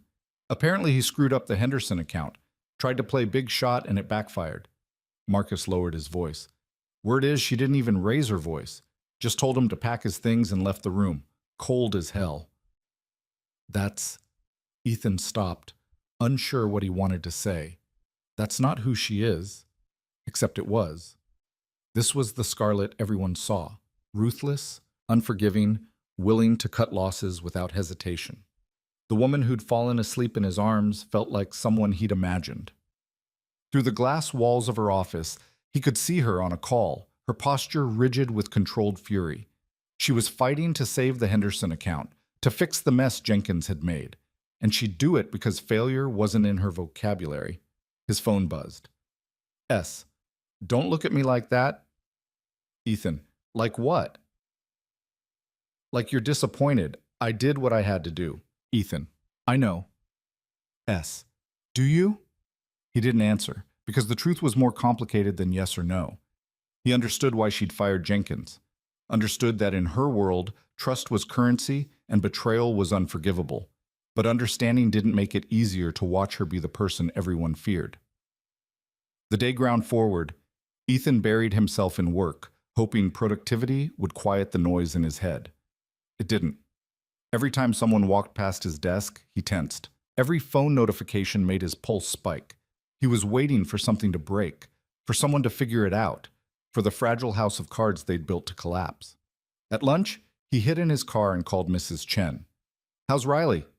Perfect. We made cookies this morning. She ate most of the dough. Of course she did. How was your conference? The question sounded innocent, but Mrs. Chen had a way of making innocent questions feel loaded. It was fine. Just fine? You were gone an entire weekend. It was work, Mrs. Chen. Work isn't supposed to be exciting. That single syllable contained volumes of skepticism. Riley asked when you'd be home again. She missed you. The guilt hit fresh and sharp. I missed her too. Then maybe next time, bring her along. Or skip the conference altogether. She's only young once, Ethan. These years go fast. I know. Do you? Because lately you seem distracted, like your mind is somewhere else. There's a lot going on at work. Work. She said it like she didn't believe him. Well, don't let work make you forget what matters. After they hung up, Ethan sat in his car, staring at nothing. Mrs. Chen was right. He was forgetting, or at least letting his priorities blur in ways that scared him. Riley should come first, always. But somewhere between stolen moments and secret texts, he'd started organizing his life around Scarlett instead of his daughter. He needed to fix that, Needed to find balance before he lost both. That night, after Riley was in bed, his phone rang. Not a text, an actual call. Scarlett never called. Hello? Can you talk? Her voice sounded strained. Yeah, what's wrong? Nothing. Everything. I don't know. He heard her take a breath. I keep thinking about what you said, about Jenkins, about me being ruthless. I didn't say that. You thought it. I could see it on your face. Ethan moved to the kitchen, away from Riley's room. You did what you had to do. I get that. But you don't like it. I don't have to like it. It's not my company. That's not an answer. He leaned against the counter, trying to find honest words that wouldn't make things worse. I think you're scared of being vulnerable. So you control everything you can, and you cut loose anything that threatens that control. And maybe that works in business. But in a relationship, we're not in a relationship. She interrupted. We can't be. Not really. Not when everything has to stay hidden. Then what are we doing? Silence. Long enough that Ethan thought she might have hung up. Then, I don't know. I thought I did. But after this weekend, after letting myself have something real, coming back to this feels impossible. So don't come back to it. Change it. How? Tell me how I'm supposed to walk into that office and announce that I'm involved with an employee. Tell me how that doesn't destroy everything I've built. I'm not saying it's easy. It's not about easy, Ethan. It's about impossible. There's no version of this where we both get what we want. Either I lose my credibility or we keep hiding. Those are the options. Or we find a third option. Like what? He didn't have an answer. The silence stretched again, heavy with things they couldn't say. I should go, Scarlett said finally. I needed to hear your voice, to remember that this weekend actually happened. It happened. Did it? Because right now it feels like a dream I had. Something I made up to feel less alone. You're not alone, aren't I? Her laugh was bitter. I'm standing in a penthouse that cost $3 million, surrounded by things I bought because I could, and I've never felt more isolated in my life. At least before I met you, I didn't know what I was missing. Scarlett, I have to go. I'll text you tomorrow. She hung up before he could respond. Ethan stood in his kitchen, phone pressed to his ear, listening to dead air and wondering how something that had felt so right 2 days ago could feel so broken now. The next 2 weeks were a special kind of torture. They saw each other every day, but couldn't acknowledge it. Passed in hallways like strangers. Sat in meetings where Scarlett's voice cut through discussions with surgical precision, and Ethan had to pretend he didn't know what that voice sounded like, whispering his name in the dark. Their texts became shorter, more careful, logistics and surface-level check-ins instead of real conversation. The intimacy they'd built in Austin was evaporating under the weight of secrecy and distance. On a Thursday afternoon, everything changed. Ethan was in a meeting, one of those endless sessions about market strategy that could have been an email. Scarlett was at the head of the table, fielding questions about expansion into new territories. Marcus sat beside Ethan, taking notes that were probably just doodles. The Phoenix market looks promising, someone from sales said. But we'd need boots on the ground, someone who understands the demographic. Carter could do it, Jenkins' replacement, a woman named Torres, suggested. He did the analysis. He knows the market better than anyone. Ethan's attention snapped back to the room. I'm sorry, what? Phoenix, we're talking about opening a satellite office, and you're the obvious choice to head it up, at least in the initial phase. For how long? 6 months, maybe a year. Depends on how quickly we can establish a foothold. Ethan's brain stalled. Phoenix, a year. Away from Dallas, away from Riley, away from... His gaze flickered to Scarlett without meaning to. She was watching him with an expression he couldn't read. I'd have to think about it, Ethan said carefully. I have my daughter to consider. I can't just uproot her life. Bring her with you, Torres said, like it was simple. The company would cover relocation costs, and it'd be a significant step up in responsibility. Looks good for future advancement. I appreciate the opportunity, but take the weekend to think about it, Scarlett cut in, her voice crisp and professional. This isn't a decision that needs to be made today. Carter, We can discuss the details in my office after this meeting. The rest of the meeting blurred. Ethan nodded in the right places, contributed nothing, and counted the minutes until he could leave. When it finally ended, he followed Scarlett to her office on shaking legs. She closed the door, didn't sit. "Phoenix," Ethan said flatly, "it's a good opportunity." "For who?" "For you, for your career, for Riley. You'd make more money, have better benefits." "And for us?" Scarlett turned away, moved to the window. The view of Dallas spread out behind her like a kingdom she ruled. "There is no us. Not in any way that matters." "That's not true." "Isn't it? We've been hiding for over a month, Ethan, sneaking around, lying to everyone. And for what? So we can have conversations in parking lots and secret weekends that leave us both feeling worse than before? So this is you ending it. You're sending me to Phoenix to make it easier. I'm giving you a chance to build something real, a career, a future for your daughter, things you can actually hold on to. I want to hold on to you." She spun around, and her expression was fractured with pain. "You can't. Don't you see that? Even if we went public tomorrow, even if I stood in front of the entire company and told them about us, what then? You'd always be the guy who slept his way to advancement. I'd always be the CEO who couldn't keep her personal life separate from business. We'd destroy each other. So we just give up? We stop pretending this can work." Ethan felt something crack inside him. "When did you decide this? Was it before or after you called me 2 weeks ago saying you'd never felt more alone? That's not fair." "None of this is fair, but I'm tired of you making unilateral decisions about our relationship and calling it pragmatism." "What do you want me to do?" Her voice rose, the control slipping. "Tell me. What's the solution? Because I've thought about this from every angle, and I can't find one that doesn't end with both of us losing everything that matters. Maybe I'm what matters. And maybe that's not enough." The words came out quiet, devastating. "I'm sorry, Ethan. I am. But I built this company from nothing. I sacrificed everything for it. And I won't let it fall apart because I fell for someone I shouldn't have."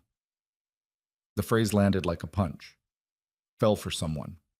Past tense, like it was already over. "So that's it," Ethan said. "Phoenix or nothing. I'm not forcing you to take it." "Aren't you? What happens if I stay? We go back to pretending, to stolen moments that make us both miserable?" Scarlett didn't answer. The silence was answer enough. Ethan headed for the door, then stopped with his hand on the handle. "For what it's worth, I don't regret Austin. I don't regret any of it. I just wish you were brave enough to fight for this instead of running the second it got hard. That's not what I'm doing, isn't it?" He opened the door. "Let me know if you figure out the difference." He walked out before she could respond, past her assistant's curious glance, into the elevator that felt like a descent into hell. His phone buzzed before he reached the ground floor. "I'm sorry." He deleted the message without responding. That night, Riley asked him what was wrong. "Nothing, sweetheart, just a long day at work." "You're sad." "I'm tired." It's the same face. She was too perceptive for 5 years old. Ethan pulled her onto his lap, buried his face in her hair. "What would you think about moving?" he asked. "To a different city, somewhere new." "Ooh, would Mrs. Chen come?" "No, but we'd make new friends." Riley was quiet, thinking it over with the seriousness she brought to big decisions. "Would you be less sad there?" "I don't know." "Then maybe we should stay here, where you have people who make you smile. The person who makes me smile is the reason I'm sad. Then they're not a very good person." Out of the mouths of kindergartners. Ethan hugged her tighter. "You're right. You're absolutely right." He spent the weekend wrestling with the decision. Phoenix made sense on paper. More money, better title, a clean break from the situation that was eating him alive. But it also meant admitting defeat, letting Scarlett push him away because she was too scared to try. On Monday morning, he walked into her office without an appointment. "I'm not taking Phoenix," he said. Scarlett looked up from her computer. "Ethan, I'm not taking it, and I'm not quitting, which means we have to figure out how to work together without destroying each other." "I already told you that's not possible." Then we make it possible. We set boundaries, we're professional at work. We don't let this bleed into business decisions. And outside of work, there can't be an outside of work. Why not? Because you're scared? Because it's complicated? Everything worth having is complicated, Scarlett, but you'd rather burn it down than risk failing at it. That's not true. Then prove it. Have dinner with me. Tonight. Somewhere public. Not hidden, not secret. Just two people having dinner. That's insane. So was asking you out in the first place, but I did it anyway. Ethan moved closer, close enough to see the war happening behind her eyes. You told me once that you wanted to know what it felt like to be seen as a person instead of a position. I see you, Scarlett. All of you. The brilliant parts and the scared parts and everything in between. And I'm not walking away just because it's hard. What if I ask you to? Then I'll respect that. But you have to actually ask, not make decisions for me and call it protection. Scarlett's hands were shaking. She clasped them together on her desk, and Ethan saw the effort it took to hold herself together. I don't know how to do this, she admitted. How to want something this much and not ruin it. Then let's figure it out together. But we have to actually try. Not hide, not run. Try. She closed her eyes. Okay. Okay? Dinner, tonight, but somewhere quiet. I'm not ready for public yet. It wasn't everything, but it was something. Ethan nodded. Text me the place. He left before either of them could change their minds. They met at a small Italian restaurant in a neighborhood neither of them had been to before. Scarlett arrived first, already seated in a corner booth that gave them privacy without feeling like they were hiding. She'd changed out of her work clothes into jeans and a sweater, and Ethan realized he'd never seen her in jeans before. You look different, he said, sliding into the booth across from her. Different good or different bad? Different human. She almost smiled. I'll take that as a compliment. The waiter brought menus, took their drink orders, and left them to an awkward silence that felt nothing like Austin. This was harder, being together in the same city, with all their problems still unresolved. But at least they were here. At least they were trying. I'm sorry, Scarlett said. For Phoenix. For trying to make that decision for you. I'm sorry for what I said, about you not being brave. That wasn't fair.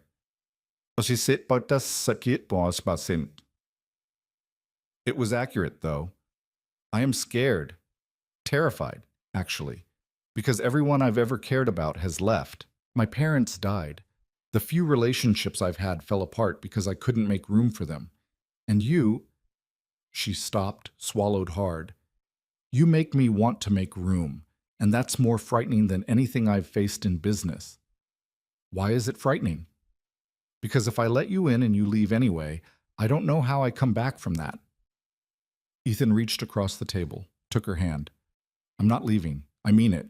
I know you've been hurt. I know you've learned not to trust people. But I'm still here. I'm still choosing this. Even when it's hard, even when you're pushing me away, I'm still here. Tears welled in her eyes, the first time he'd seen her cry. She brushed them away impatiently. I hate crying. It's weak. It's human. Same thing. No, it's not. They ordered food they barely touched, talked in circles around the real issue, until finally Scarlett said what they'd both been avoiding. I don't know how we make this work. Practically. We can't hide forever. But if we go public, then we deal with the consequences, together. It could cost you your job. Then I'll find another one. Ethan, I mean it. I'm not staying at Vaughn Industries if it means losing you. There are other jobs, but there's only one you. She looked at him like he'd said something in a language she didn't speak. How can you be so certain? Because I've already lost someone I thought I'd spend my life with. I know what that feels like. And this, us, doesn't feel like that. It feels like the thing I'm supposed to fight for. What if I'm not worth fighting for? Then I'll have been wrong, but I don't think I am. Scarlett was quiet for a long time. Then she squeezed his hand. Okay, we'll try, really try. But we have to be smart about it. We can't just announce it tomorrow. We need a plan. What kind of plan? Give me 2 weeks. Let me talk to HR, figure out the disclosure requirements, see what policies we'd be violating. Then we'll decide how to move forward. 2 weeks. 2 weeks. And in the meantime, we're careful at work. But outside of work, she smiled, small and genuine. Outside of work, we stop hiding. It wasn't perfect, but it was honest. And right now, honest felt like more than Ethan had hoped for. They left the restaurant together, walking to their cars parked side by side. At her door, Scarlett turned to face him. "Thank you," she said, "for not giving up on me. Thank you for letting me try." She kissed him then, brief and soft and full of promise. Then she got in her car and drove away, and Ethan stood in the parking lot feeling like maybe, possibly, they'd just found a way forward. The next 2 weeks were different, better. They still maintained distance at work, but the weight of secrecy had shifted. They were working toward something instead of hiding from it. Scarlett met with HR, reviewed company policies, consulted with her lawyer. Ethan focused on being present for Riley, on remembering that whatever happened with Scarlett, his daughter came first. And outside of work, they stole moments, coffee before the office opened, late-night phone calls after Riley was asleep, a Saturday afternoon at the park where they sat on a bench and watched kids play and talked about futures that might actually include each other. It felt fragile, but it felt real. Then on a Wednesday morning, everything fell apart. Ethan was at his desk when Marcus appeared, his face pale. "We need to talk. Now. Not here." They went to the parking garage, down to the lower level where no one parked. Marcus turned on him with an expression Ethan had never seen before. "Are you sleeping with Scarlett Vaughn?" The question hit like a physical blow. "What? Don't lie to me. I've been your friend for 3 years. I know when you're lying. Marcus, someone saw you last week at that Italian place in Bishop Arts. They saw you holding hands, saw her kiss you, and now it's all over the office. People are talking. Torres is talking about reporting it to HR. This is bad, Ethan. This is really, really bad." Ethan felt the ground shift beneath him. "Who saw us? Does it matter? The secret's out. And unless you have a really good explanation, you're about to lose everything." Ethan's phone buzzed in his pocket. He pulled it out with shaking hands, already knowing what he'd see. "My office. Now." Marcus was still talking, something about damage control and plausible deniability, but Ethan couldn't hear him over the ringing in his ears. This was it, the moment they'd both been dreading, the collapse they'd tried so hard to prevent. "I have to go," Ethan said. "Go where?" "Ethan, you need to think about this." "I know, I will. Just give me an hour." He took the elevator up, his reflection in the polished doors looking like a stranger, pale, hollowed out, bracing for impact. When the doors opened on Scarlett's floor, her assistant didn't meet his eyes. "She's waiting for you." Scarlett was standing by the window when he entered, her posture rigid. She didn't turn around when the door closed. "Torres came to see me this morning, she said, her voice flat, with concerns about workplace conduct. Specifically, concerns about inappropriate relationships between management and staff." "Scarlett, she didn't name you directly, but she made it clear that rumors are circulating, that people saw us together, that if I don't address it, she'll file a formal complaint with the board." Ethan moved closer, careful not to touch her. "What do you want to do?" "What I want doesn't matter anymore. This is about damage control now." She finally turned, and her face was a mask, the CEO armor back in place, every vulnerability locked away. "I've already drafted your resignation letter, 2 weeks' notice, generous severance package, a reference that will help you land somewhere else quickly." The words took a moment to penetrate. "You're firing me." "I'm protecting us both. If you resign now, before this becomes an official investigation, we can control the narrative. You wanted to pursue other opportunities. I accepted your resignation with regret. Clean break." "That's not a clean break. That's you cutting me loose to save yourself." "To save us both," she corrected, and there was an edge of desperation in it.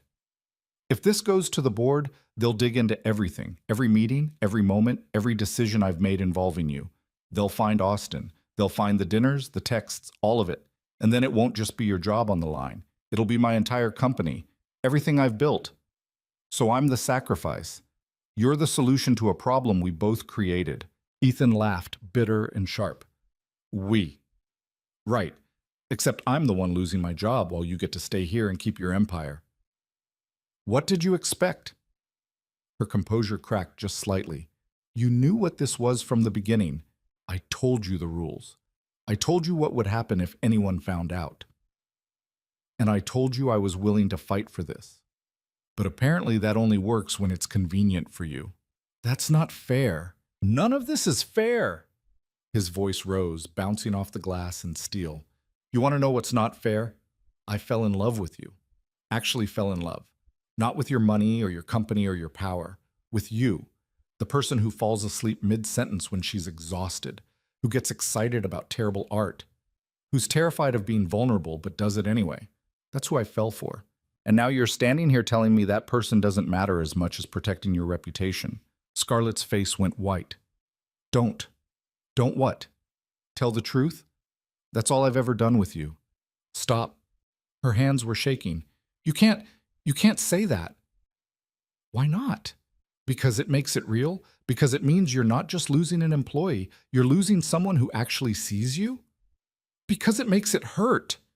The words tore out of her, raw and unguarded. Because if you love me, then I'm not just protecting my company. I'm destroying the one real thing I've had in years. And I can't carry that and run this place. I can't be broken and in charge. One or the other, Ethan, not both. The silence that followed was enormous. Ethan could hear the city through the windows, traffic and construction, and life continuing like their world wasn't falling apart. So choose, he said quietly. What? Choose, the company or this, your empire or us. You can't have both? Fine, then choose. That's not a real choice. It's the only one that matters. Scarlett turned back to the window, her reflection ghostly in the glass. When she spoke, her voice was barely audible. I've spent 10 years building Vaughn Industries. 10 years of 90-hour weeks and missed birthdays and sacrificing everything that makes life worth living. I've done it because I had to. Because after my parents died, I had nothing else. This company is my family, my legacy, the proof that I mattered. But she paused. And then you walked into my office and asked me to dinner, and for the first time in a decade, I wanted something more than success. I wanted to matter to someone, not just something. You do matter to me, to Riley, even though she doesn't know it yet. You matter, but not enough to make this easy. Nothing worth having is easy. You taught me that. She laughed, sad and exhausted. I don't remember saying that. You didn't, but you showed me. Every day, watching you fight for what you believe in, you showed me that easy isn't the goal. Real is the goal. And this is real, Scarlett. What we have is real. Then why does it feel like it's killing me? Ethan moved to stand beside her at the window. Below, Dallas sprawled in every direction, buildings and highways and millions of people living their small, complicated lives. Somewhere down there, Riley was at kindergarten, learning about shapes or colors, unaware that her father's world was imploding. What if we just told the truth? He said. What? What if we walked out there right now and told everyone?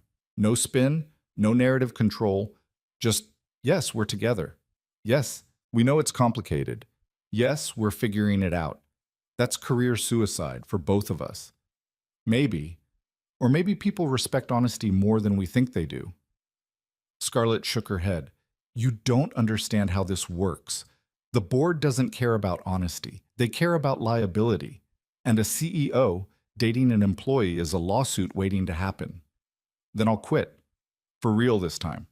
Not because you're forcing me, but because I choose to. I'll find another job, we'll date openly, and there's no scandal. And you'll resent me for it, for making you give up your career. It's a job, Scarlett. Not a career, not a calling.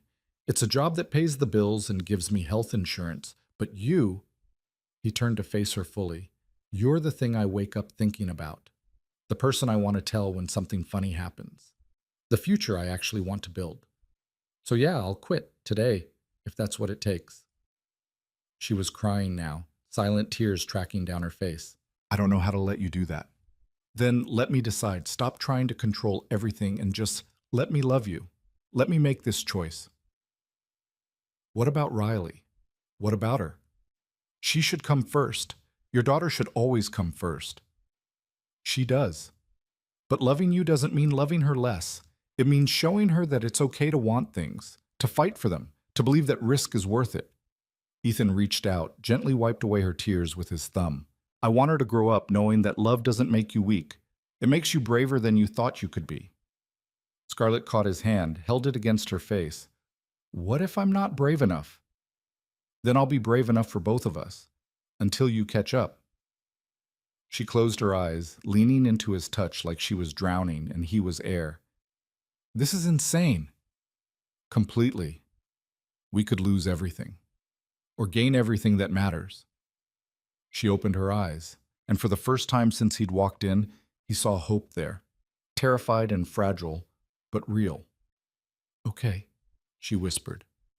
Okay? I choose you. I choose this, even if it costs me everything else.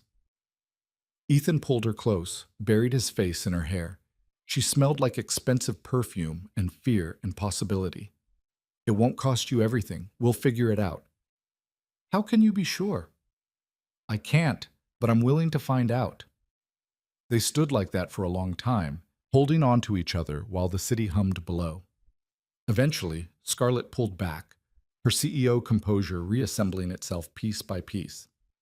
I need to talk to the board, officially disclose the relationship, explain that you're resigning to eliminate any conflict of interest. It's going to be messy. Let it be messy. They might force me out. Then you'll build something new, something better. She almost smiled. You make it sound simple. It's not simple. It's just the right thing to do. Since when do you know what the right thing is? Since I met you. You taught me that too. This time she did smile, small and genuine. I'm going to call an emergency board meeting for tomorrow. Until then, we're honest with everyone. Ethan, I mean it. No more hiding. I'm going to tell Marcus. You're going to tell your assistant. And tomorrow, we face whatever comes together. Scarlett took a shaky breath, then nodded. Together. He kissed her once, soft and deliberate, then left her office before either of them could lose their nerve. Marcus was waiting by Ethan's desk, looking like he'd aged 5 years in the last hour. Well, I quit. What? Effective immediately. I'm resigning. And yes, before you ask, Scarlett and I are together. Have been for 2 months. It's real, it's serious, and I'm not apologizing for it. Marcus stared at him. You've lost your mind. Probably, but I've never been more sure of anything. What about Riley? What about your bills? You can't just quit without a plan. I have a plan. Step 1, be honest. Step 2, find a new job. Step 3, figure out the rest as I go. That's a terrible plan. It's the only one I've got. Marcus shook his head, but he was almost smiling. You know what? Good for you. Seriously, I've watched you play it safe for 3 years. It's about time you did something reckless. Thanks, I think. So what now? Now I pack up my desk and go home to my daughter. And tomorrow, Scarlett faces the board. And after that? Ethan looked around the office, at the fluorescent lights and beige cubicles and the small, safe life he'd built here. Then he thought about Scarlett, about Austin, about the feeling of being fully alive for the first time in years. After that, we find out if love is actually worth fighting for, or if we've both just made the biggest mistake of our lives. My money's on the first one. Yeah? Yeah, you've got that look, like you'd walk through fire for her. I would. Then she's lucky. Don't let her forget it. Ethan spent the evening with Riley, present in a way he hadn't been for weeks. They made dinosaur-shaped chicken nuggets for dinner, built a blanket fort in the living room, and read books until she fell asleep in his lap. Mrs. Chen came by around 9 to drop off mail she'd collected. You look different, she observed. Different how? Lighter. Like you made a decision and you're at peace with it. I quit my job today. She didn't look surprised. Good. Good? That place was making you small. You're better than small. I have bills, Mrs. Chen. I have Riley. I can't just. You can, and you will, because that's what people who love well do. They take risks. She patted his hand. I'll watch Riley anytime you need. No charge. You focus on building whatever comes next. After she left, Ethan sat in the quiet of his apartment and let himself feel everything. The fear of unemployment, the exhilaration of choosing love, the terror of not knowing what came next. It all swirled together into something that felt strangely like freedom. His phone buzzed. Son, board meeting is at 9 a.m. tomorrow. I'm terrified. Ethan. Me too, but we've got this. S. Do we? Ethan. We do, I promise. S. Don't make promises you can't keep. Ethan. Then I'll make sure I can keep it. The next morning, Ethan dropped Riley at school and drove to a coffee shop across from Vaughn Industries. He couldn't be in the building, but he wanted to be close, wanted to be there when Scarlett walked out, whatever the outcome. At 9:15, his phone rang. How's it going? He asked. Badly. Scarlett's voice was tight. They're discussing my removal as CEO. Conflict of interest, failure to disclose, breach of fiduciary duty. The whole list. Can they do that? They can try. I own 42% of the company. They'd need a majority vote to force me out, and I've got allies on the board. But it's going to be close. What can I do? Nothing. Just be there when this is over. Whatever happens. I will. I promise. The call ended. Ethan sat in the coffee shop, drinking espresso he couldn't taste, watching the building across the street, and waiting. At 11:30, his phone rang again. Well, he said without preamble, I'm still CEO. Scarlett sounded exhausted but relieved. Barely. They voted 5-4 to keep me on, with conditions. I have to hire an external ethics consultant, submit to quarterly reviews, and publicly disclose our relationship in a company-wide memo. That's good, right? It's better than being fired, but it's going to be ugly. People are going to talk. They're going to question every decision I've made, every promotion, every project you've been involved in. Let them talk. Easy for you to say. You don't have to face them every day. No, but I have to face the consequences of my choices. And so do you. That's what being brave looks like. She was quiet for a moment. Where are you? Coffee shop across the street. Come up, please. I need to see you. Scarlett, I don't care who sees anymore. Come up. He paid for his coffee and crossed the street. The lobby felt different, like he was walking into hostile territory instead of a workplace. He took the elevator to Scarlett's floor, where her assistant gave him a look that could have stripped paint. Scarlett was at her desk, looking wrung out and fragile. But when she saw him, something in her expression softened. Hi, she said. Hi. We did it. We're still standing. Barely. That counts. She came around the desk, and to hell with who was watching, she wrapped her arms around him and held on tight. Thank you. For not running when it got hard. Thank you for choosing me. They stood like that until her phone rang with another crisis, another fire to put out. But for that moment, they had each other. And it was enough. The next few weeks were brutal. Scarlett sent the disclosure memo. And the office erupted into gossip and speculation. Some people were supportive, most were judgmental. Torres filed a formal complaint that went nowhere but made everyone's life difficult for 2 weeks. And through it all, Scarlett showed up every day and did her job with the same ruthless competence that had built her empire. Ethan, meanwhile, was job hunting. He sent out resumes, went on interviews, and slowly started to build something new. It wasn't glamorous, a data analyst position at a smaller firm, less pay, but better hours. The kind of job that let him pick Riley up from school every day and still have energy left for the people who mattered. 3 months after everything fell apart, Scarlett showed up at his apartment on a Saturday morning. I have something to tell you, she said. Ethan's stomach dropped. That sounds ominous. It's not. Or maybe it is. I don't know yet. She looked nervous, which was unsettling. Scarlett didn't do nervous. I got an offer from a venture capital firm in New York. They want me to head up their tech investment division. It's huge, the kind of opportunity that doesn't come twice. New York. Yes, that's that's amazing. Scarlett, you should take it. She blinked. What? You should take it. It's what you've been working toward your whole life, a chance to build something even bigger. But it means leaving Dallas, leaving you. So we figure it out, long distance or I come with you. Riley's young enough that moving wouldn't be traumatic. And New York has schools, jobs. We could make it work. You do that? Uproot your entire life for me? I do that for us, for the life we're building together. Ethan took her hands, but only if it's what you want, not what you think you should do, not what's expected, what you actually want. Scarlett's eyes were bright with tears.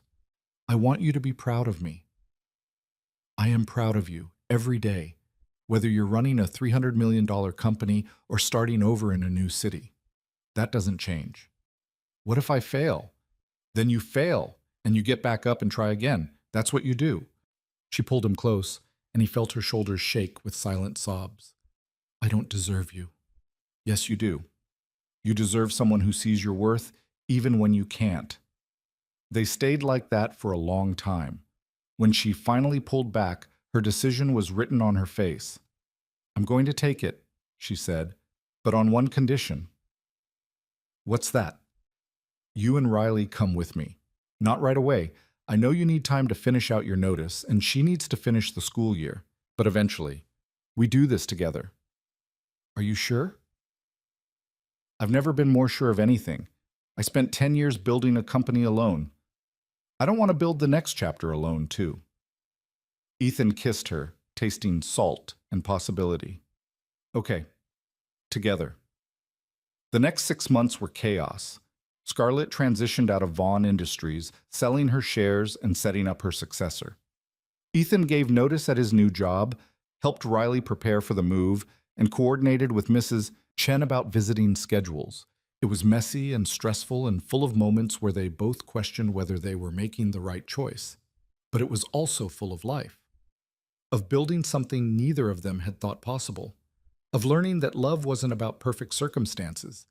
It was about choosing each other even when circumstances were terrible. On their last night in Dallas, they took Riley to the park. She ran ahead, chasing butterflies with the fearlessness of children who haven't learned to be afraid of change. You think she'll be okay? Scarlett asked. She'll be better than okay. Kids are resilient. And you? Will you be okay? Ethan watched his daughter, thought about all the ways his life had changed since that reckless moment in Scarlett's office. He'd lost a job, gained love, learned that safety and happiness weren't the same thing. I think I will be, he said. I think we all will be. Scarlett leaned her head on his shoulder. I love you. I don't think I've said that out loud yet. You haven't, but I knew. How? Because you're here. Because you chose me. Because you're willing to risk everything you built for something that might not work out. It's going to work out. Yeah? Yeah. Because we're not doing this alone anymore. We're doing it together, and that makes all the difference. Riley ran back to them, breathless and grinning. Dad, Scarlett! Come see!